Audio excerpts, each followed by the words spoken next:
If you're watching this video, you're probably devastated by the idea that anyone would be willing to leave the herd and want to understand what's going on with me. For those that don't want to watch an entire video on why I am resigning from being a brony, here's a too long didn't watch version of the story. I am no longer a brony because of Meriwether Williams and other bronies. For those that think my explanation isn't sufficient, and trust me, it really isn't, allow me to further explain my descent from bronydom. But I must warn you, I may say some things you would rather not hear. This does not mean I don't mean it. Trolling is when you say something for the sole purpose of pissing someone off. I prefer to call this orking, where you know what you say will piss someone off, and yet you say it anyway. It all started when a video game called The Legend of Zelda Skyward Sword came out. You might have heard of it. When it first came out, I wanted to be one of the first to beat it. The drive behind this was simple. Every other Zelda game I have played was spoiled for me, and I wanted this game to completely blow my mind. It didn't have too many twists, but I didn't know it back then. I decided to myself that I would not go onto the internet until I beat the game to avoid spoilers. Of course, other things got in the way, and eventually I had to go back on for school and for other reasons. However, I stayed off a website called Equestria Forums, because it wasn't a necessary website to me, even when I went there often before Skyward Sword came out. The time I left was around when May the Best Pet Win came out. Equestria Forums was the only brony forum I went to. Fast forward, I finally beat the game and joined back to Equestria Forums just in time to do an April Fool's prank. The season finale was coming, and everyone was excited. Then it came, and then it passed. One of the first threads made after the season finale was, worst episode of season 2? So I clicked on it, and the first post had the topic starter voting for the mysterious ne'er-do-well because of jealousy. Unless he was referring to Rainbow Dash being jealous, it seemed absurd to make such a statement.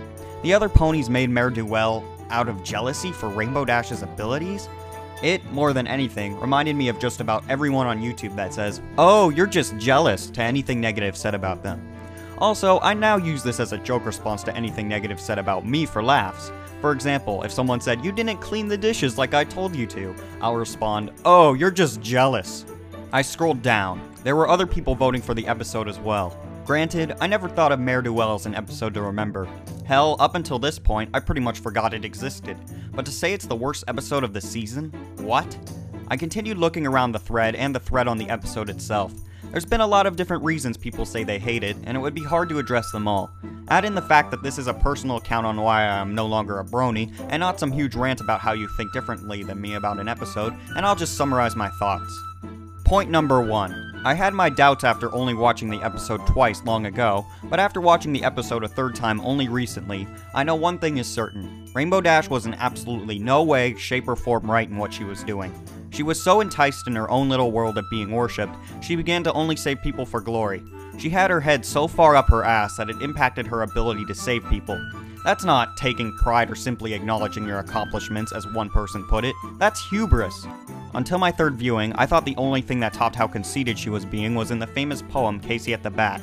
You know, the one where the star batter of Mudville doesn't swing at the first 2 balls because they weren't his style, and how he struck out and cost his team the entire game.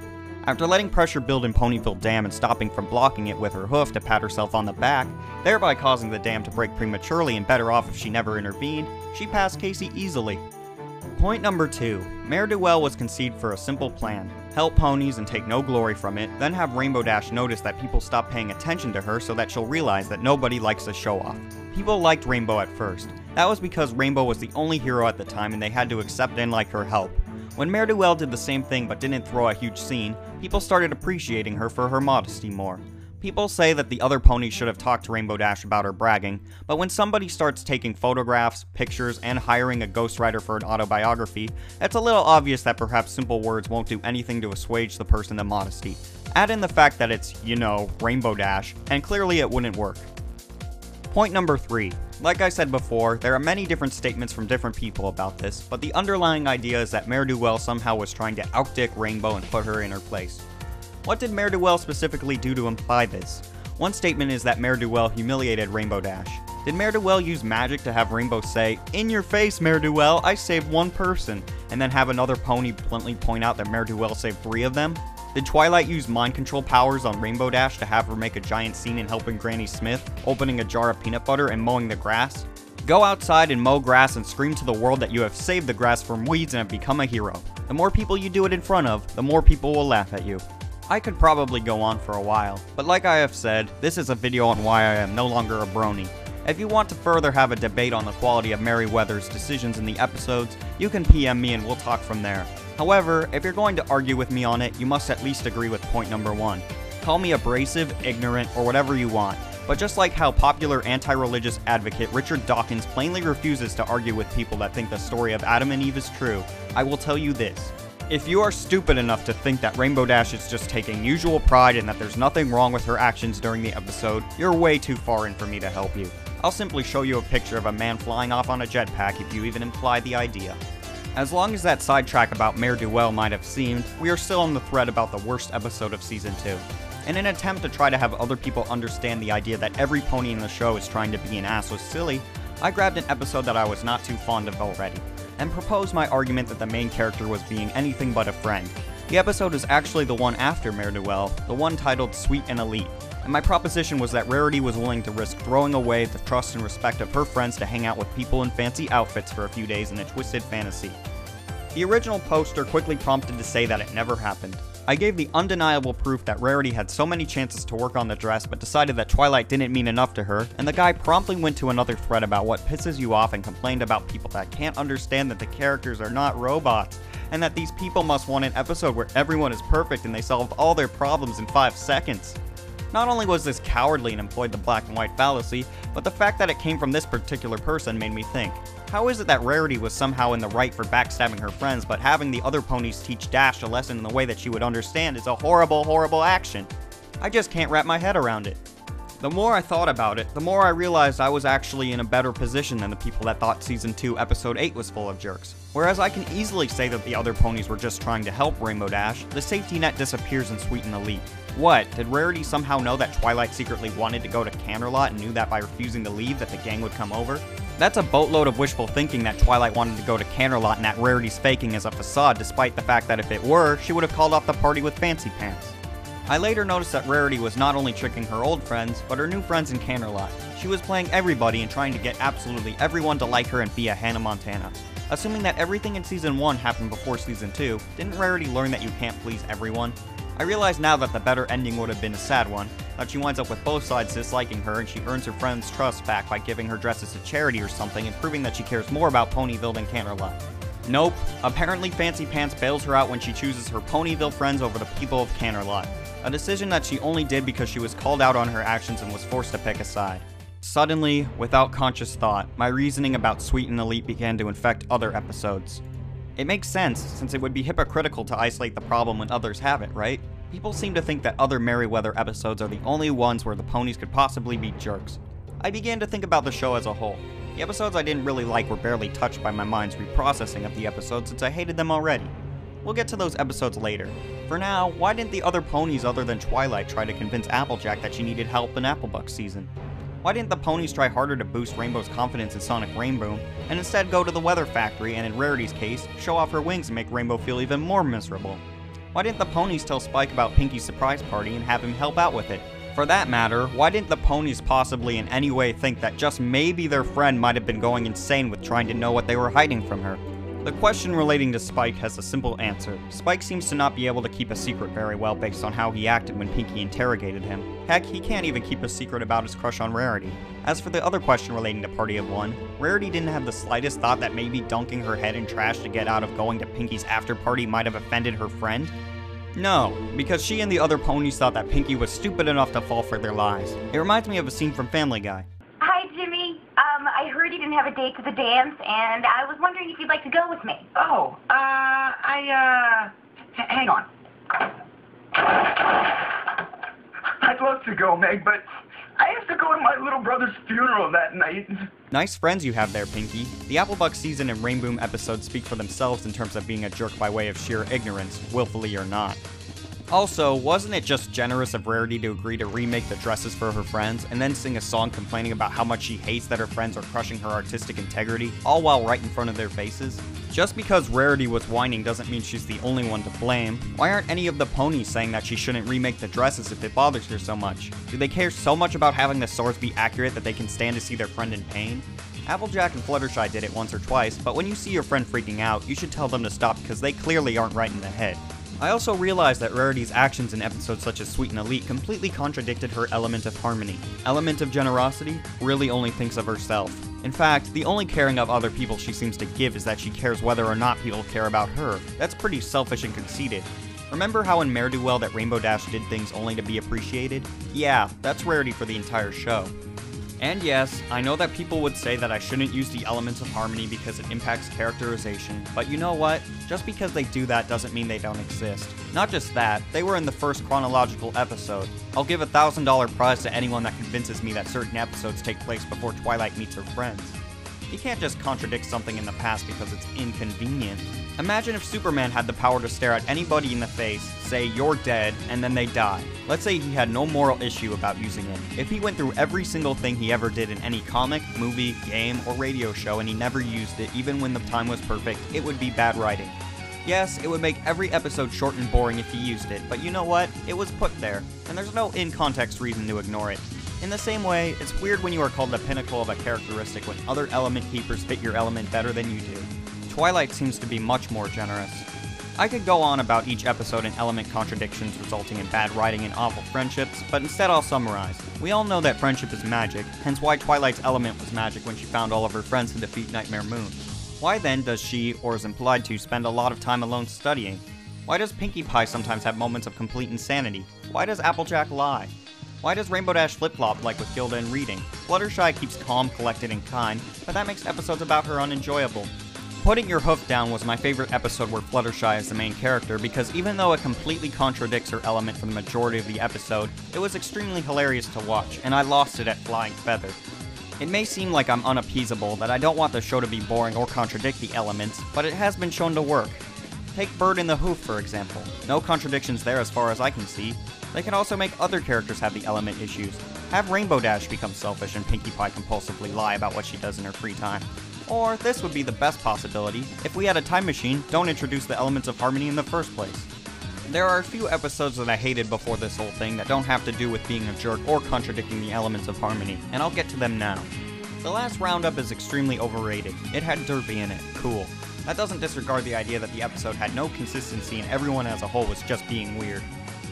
Fluttershy somehow pulls a car with the help of Rainbow Dash carrying 3 other ponies to catch up with 4 Earth ponies that are pulling just 1 pony.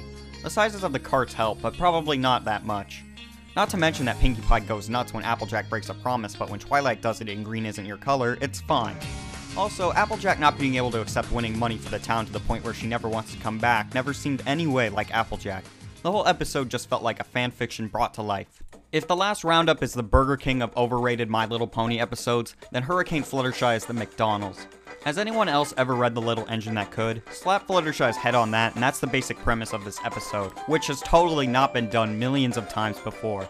But let's not forget that she not only trained with the animals to overcome her fear, which apparently came back immediately for reasons beyond explanation, but when she got to 2.3 wing power, the explanation was that people were stressing her out when if you look around, all of the other ponies didn't laugh at her in the slightest. They were all shocked at her improvement.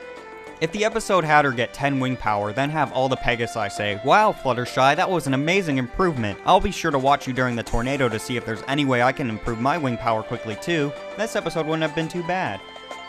But no, let's just put scenes of Fluttershy crying and speaking in an emotional voice about something she should have gotten over by now. Face it, Fluttershy is only finding favor among bronies for trivial things. They think she looks cute and sings well when at the same time she has the personality of a paper cup. But Fluttershy wasn't the only problem in this episode. Rainbow showed good leadership by trying to console Fluttershy, but at the same time, helped her more than any other Pegasus. This could possibly be a result of favoritism because they're friends. To this day, Hurricane Fluttershy is one of the few episodes I have only watched once. Speaking of paper cups, Fluttershy reminds me of what I think of the ponies from the previous generations of My Little Pony. You know, where they have tea parties and act super girly because it's a kid's show that's trying to sell toys. Well, I remember watching Green Isn't Your Color, and my mom came in to listen and eventually broke into laughter at how girly it all sounded. Combining Rarity's obsession for dresses, Fluttershy's demeanor and high-pitched voice, and Pinkie Pie's quirky lines such as "cross my heart and hope to fly, stick a cupcake in my eye" solidifies that this episode is clearly for little girls. But the show is a kid's show after all, and there it is. After hearing that defense for the first time, I realized that bronies have a double standard. It seems wrong to judge the show as just aimed for children, but if the episodes are written with as much thought put into them as any other kids show, it's the perfect defense. Kids don't think so deeply about a show as bronies do, and they shouldn't. I myself feel horrible about overanalyzing everything, but I can't just unanalyze it. I've already thought these thoughts and see them as true.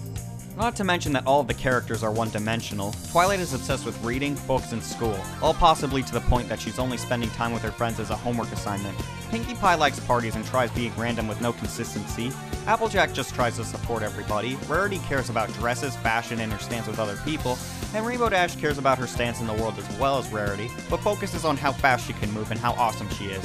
Fluttershy focuses on animals, being a Mary Sue, and just overall incompetence.